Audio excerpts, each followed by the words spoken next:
The Addiction Podcast, Point of No Return. Hello, everyone, and welcome to the Addiction Podcast, Point of No Return.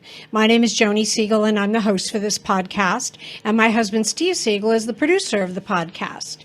So today's episode is episode number 292, and I apologize, but our yard men are out in front working on the yard, so might get a little noise now and again.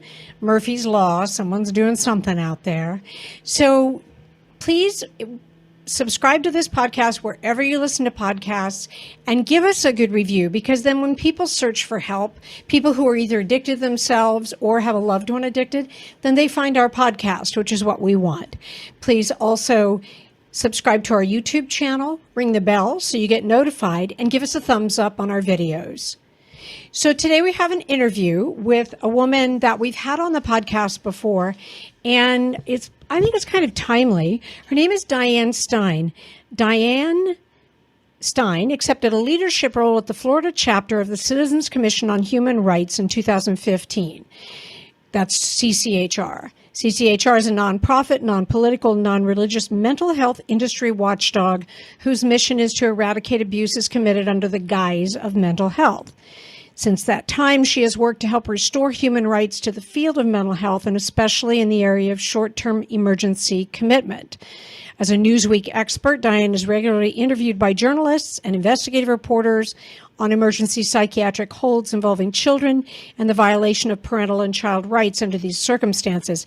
Now, you may be thinking, what does this have to do with addiction? Well, in recent weeks, there has been a lot of talk about psychiatric medications, and Diane is very familiar with psychiatric medications and the havoc that they have wreaked on our society.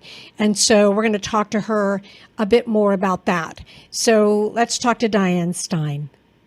Diane Stein, thank you so much for being willing to be on the podcast today. I am excited to talk to you about a subject that isn't always pleasant, but must be discussed. Well, it's always a pleasure to see you, Joni, and I appreciate you guys having me on your show today. Absolutely. So give us just a little bit about your background. You know, I did your bio, and I said that you are the executive director of Citizens Commission on Human Rights for Florida. So tell us, how did you arrive at that spot? Where'd you grow up? What led you down that path? Okay, good. Well, I did start out as the executive director. I'm currently the president. For CCHR here in Florida. And my journey actually began back in 1989. So it's been a long journey in and out of the area of mental health human rights, and finally landed here for good in about 2015 when I agreed to take on a leadership role here in Florida for the Citizens Commission on Human Rights. And it's just something I've been very passionate about.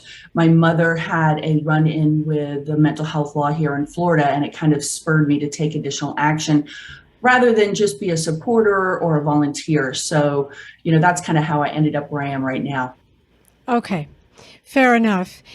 And your mother's okay now? That's all okay? She is, yeah. She actually has passed away since, but we were able to successfully navigate the mental health system, get her released. She was having an adverse reaction to medication.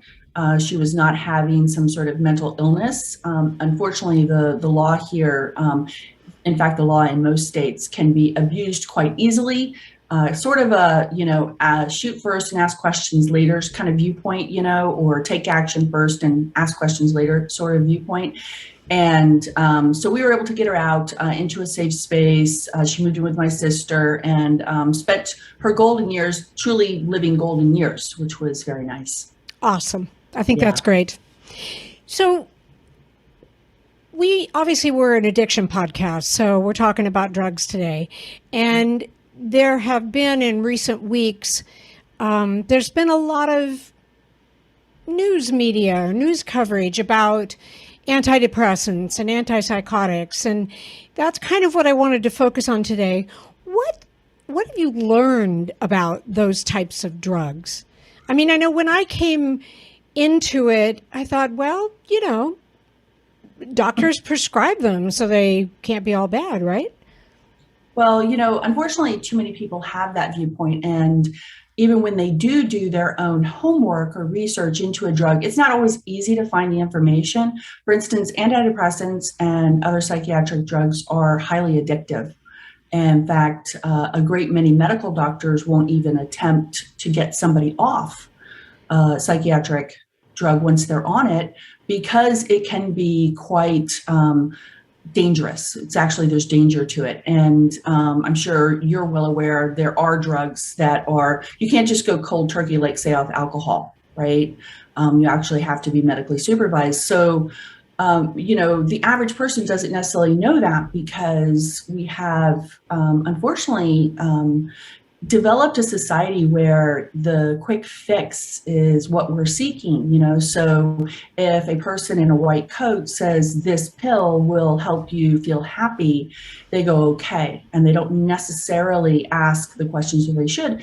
Or if they do, unfortunately, sometimes the medical doctor doesn't even know about the adverse reactions, because there have been no clinical trials per se to attribute certain side effects such as suicide to a psychiatric drug, because of course that couldn't get approval. They're not going to run a clinical study where people might actually kill themselves. So instead they rely on adverse reaction reports with the FDA. So once the drug is approved, then it's a matter of how many adverse reaction reports are there, and then does the drug get a certain warning label attached to it, or a black box warning, something like that, to let the person know. And a medical professional doesn't necessarily have all that information. So even if you ask what are the side effects, they're most likely just going to give you the common side effects and not discuss the potential adverse reactions. Right.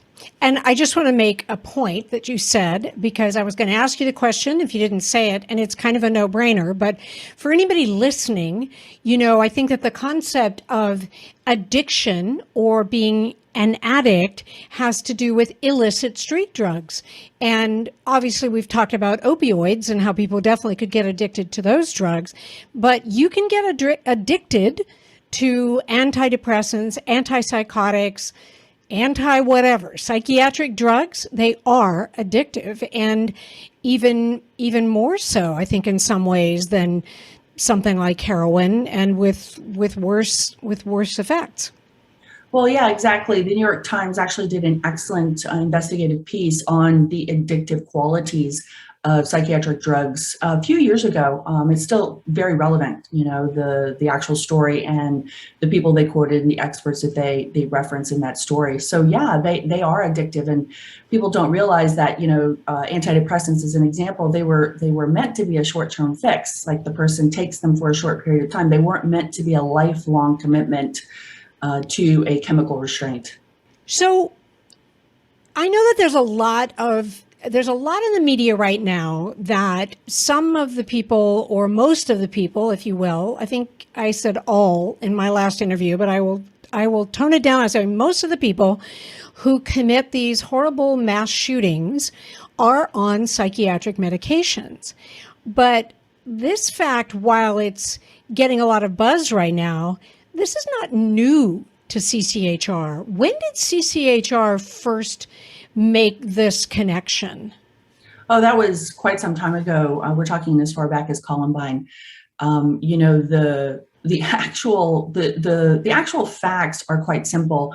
If you have a certain percentage chance that a drug's going to cause, let's say, homicidal ideation, or suicide, or aggression, or violence, and it's going to occur in a certain number of people, and then you have X number of individuals on those drugs, you are going to have these type of incidents. So CCHR began documenting that quite some time ago, and in 2018 released a report called Psychiatric Drugs Causing or Creating Violence and Suicide in Our Communities.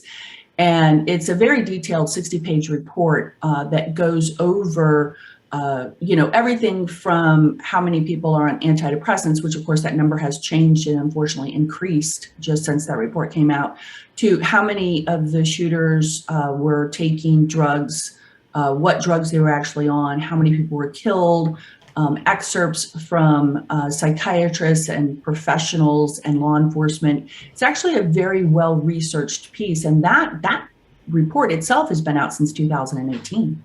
Wow. Dan Carity, If I'm Being Honest, is the new powerful podcast to listen to.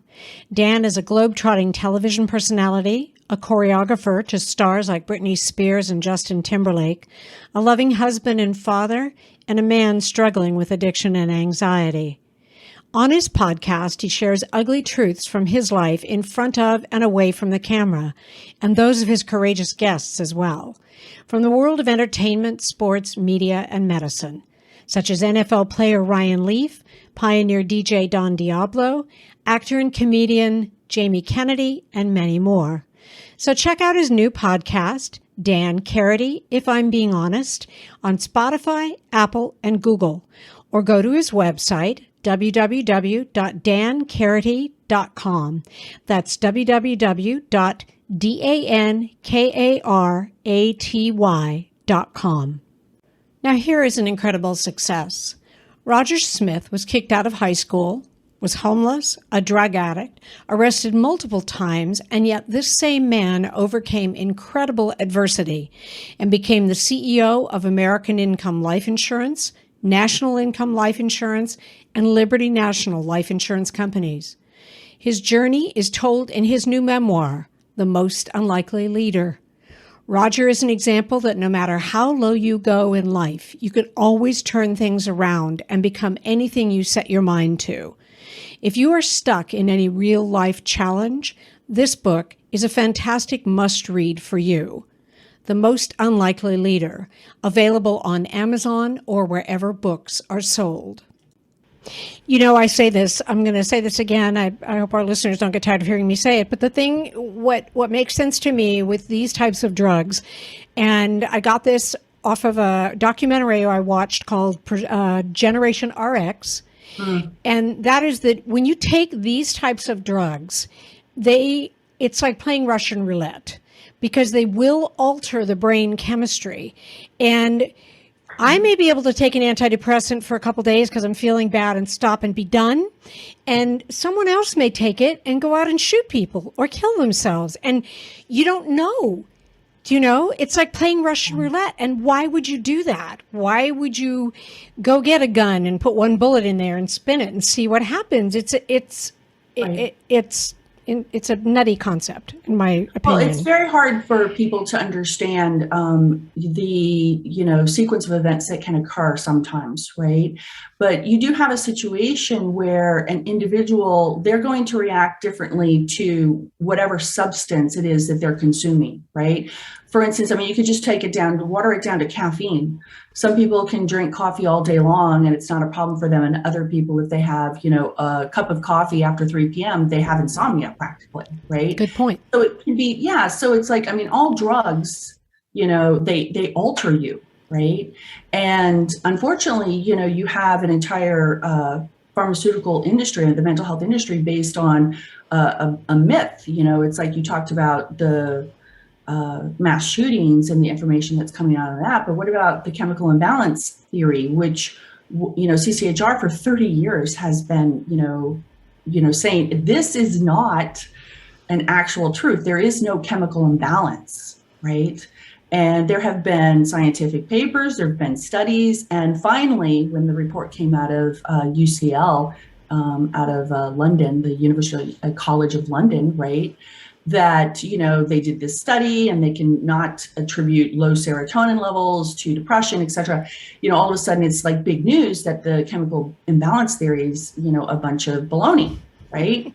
But you have an entire generation, just track back to the Prozac commercials, Yep. I believe that was the one that had the little fluffy cartoon and it's all sad because it's got a chemical imbalance. And then when it gets the right drug, basically it handles that chemical imbalance and then it's a happy little fluffy thing, in the animations. You have generations of Americans, right, as just one, demographic that believe, honestly, I mean, I think they did a survey, I don't remember what year they did surveys, but like 80% of the United States population believe that there's a chemical imbalance. I mean, I talk to lawmakers and policymakers on a regular basis, and they're like, well, it's a chemical imbalance and they need the drugs. And I'm like, yeah, there's no chemical imbalance. Wow. Right? Yeah. Wow. Amazing. Have you found, Diane, in the research, or has CCHR found in the research, that certain segments of the population are targeted with these psychiatric medications? Well, it depends. Yeah, yes, and yes, we have. Now, obviously, we're not medical doctors or attorneys or anything like that, but we can read, we can do research, and we can read reports and look and see what they have to say. And so there's interesting things. For example, elderly, they reach a certain age, become eligible for benefits, and all of a sudden the number of prescriptions that are prescribed to them increase dramatically, right? Or foster children. Foster children are historically multi-dosed. It's called polypharmacy when you're on more than one or multiple different drugs at the same time. And you'll find foster children on, 2, 3, 4 different types of psychiatric medications all at the same time, right? So you do have these definite targeting of demographics with basically drugs. Middle-aged housewives, that's another demographic that gets hit really hard. Yeah. Well, it's goes back to Valium, Mother's Little Helper. It really, you look at menopause and perimenopause, you look at that moment and that time in a woman's life, right? And the hormones are just going bananas, and you have so many different factors going on physically. And a lot of women will get put on antidepressants at that time in their life because they're going through menopause, right? When in actual fact, it's a physical situation that's going on. It's fascinating that you say that, because I worked, my last big corporate job, if you will, I was talking to a gentleman. I was talking to him about his job and his work. And I remember him telling me, I don't know if he was on antidepressants or had just been prescribed antidepressants because he had a heart issue. Oh, yeah. Absolutely. And I was like, wait a second, what does that have to do with your heart? Well, I mean, the answer is nothing, but. Well, once again, I can track back to personal experience. My father was a heart patient, had heart surgery at 42. Okay. Spent the next 20 some odd years, 23 years, navigating the medical system with severe heart failure, throughout his, later years, right? And his cardiologist would repeatedly try to put him on antidepressants. And I'm like, he's not depressed, he has heart disease. Which brings me to another point. The individuals who are labeled as mentally ill actually die younger than the rest of the population, not because they commit suicide, not because of mental illness, but because in the many, many cases, they have untreated physical problems that have been misdiagnosed as anxiety, depression, or what have you. And instead of treating the heart disease, the thyroid, the cancer, or whatever it is that's going on with that person, they instead are given a script for a psychiatric drug and written off as, it's all in your head. And it's a huge problem. There's been several really good studies on basically the mortality rate of individuals who've been labeled as mentally ill. You are listening to the Addiction Podcast, Point of No Return. For more information on the podcast, or to reach out if you have a story you would like to share with us, go to our Facebook page by the same name, or you can email us at theaddictionpodcast@yahoo.com, or go to our website, theaddictionpodcast.com, or call us at 727-314-7080. And please remember to subscribe to our podcast wherever you listen to podcasts and give us a 5-star review. Sometimes, the hardest thing about getting someone into recovery is getting them to agree to treatment. Bobby Newman, a certified drug counselor with 30 years experience and an over 85% success rate as an interventionist, has created a series of 12 videos that you can use right now to learn every step to get your loved one to agree to treatment. Call 866-989-4499 today. And say the word podcast to get a 10% discount. Or go to newmaninterventions.com and type in the word podcast for a 10% discount. This service comes with a free 1-hour consultation with Bobby. And how it could be stopped, meaning if a middle-aged man goes to his primary care physician and says, I'm just kind of tired all the time and I'm not as happy as I used to be. I'm not as interested in life.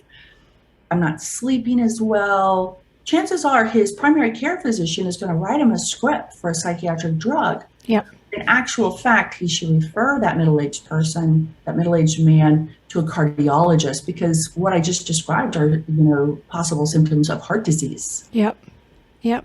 Makes total sense. Yeah. What are you seeing, if any, what changes are you seeing today in this whole area of the prescribing of psychiatric medications?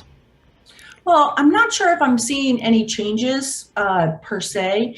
More what people don't realize is the vast majority of psychiatric drugs are prescribed by non-psychiatric physicians. They're prescribed by medical doctors, not psychiatrists, right? So whether it's, pediatric or geriatric or anything in between, it's an individual who is not a psychiatrist, not a mental health professional that's prescribing these drugs.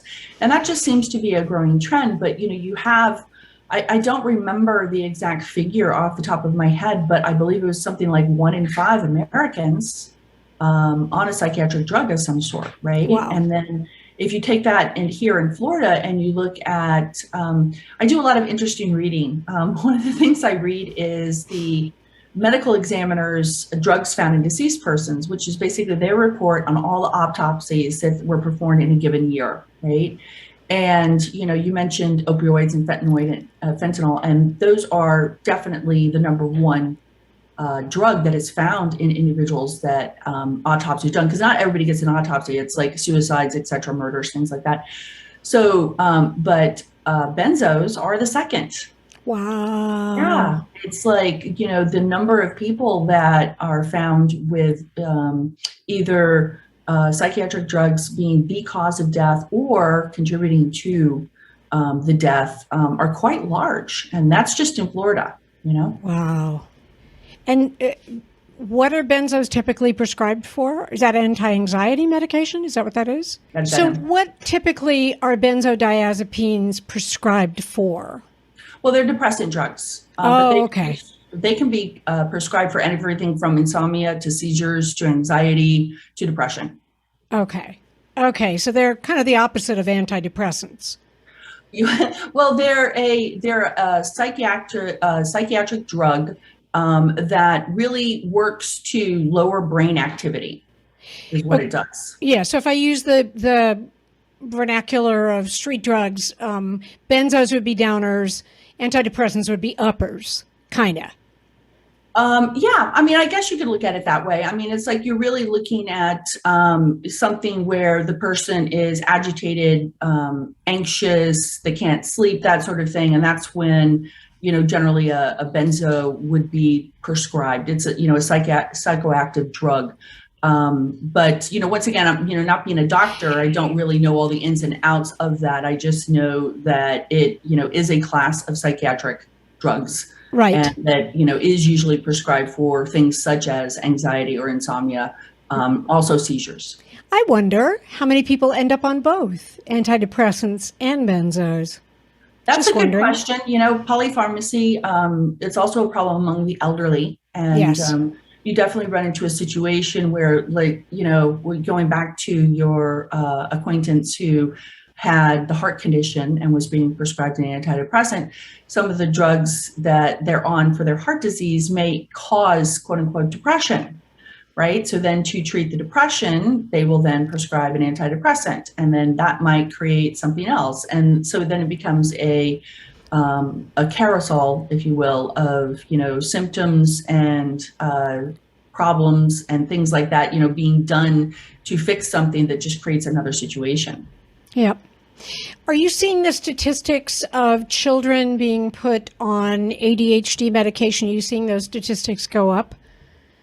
It's hard to tell. It's really difficult to get that type of information. However, in general, the number of children in the United States, actually, the number drugged on psychiatric drugs has dropped. Oh, that's good. It has, yes. And, I really think that, CCHR's public awareness campaigns, specifically to parents, has made a big difference in that because, we're constantly holding workshops, seminars, putting out papers, doing educational events to let parents know what these dangers are so that parents can then exercise their rights to ask the right questions and make sure they understand the risks. But those numbers actually have dropped.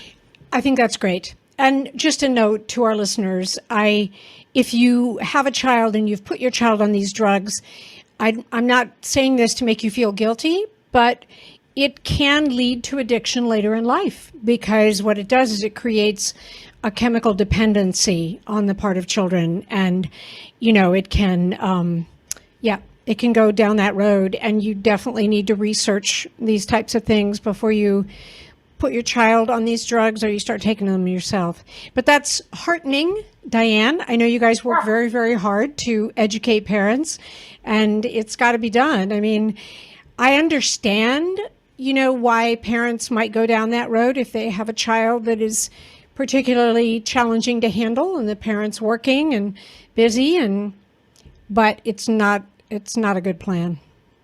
Well, there have been, once again, excellent studies on exercise, sunlight, nutrition, all types of things. I was talking with a pharmacologist, that's a pharmacist basically who looks at different botanicals and plants and different food sources to solve medical problems. Yep.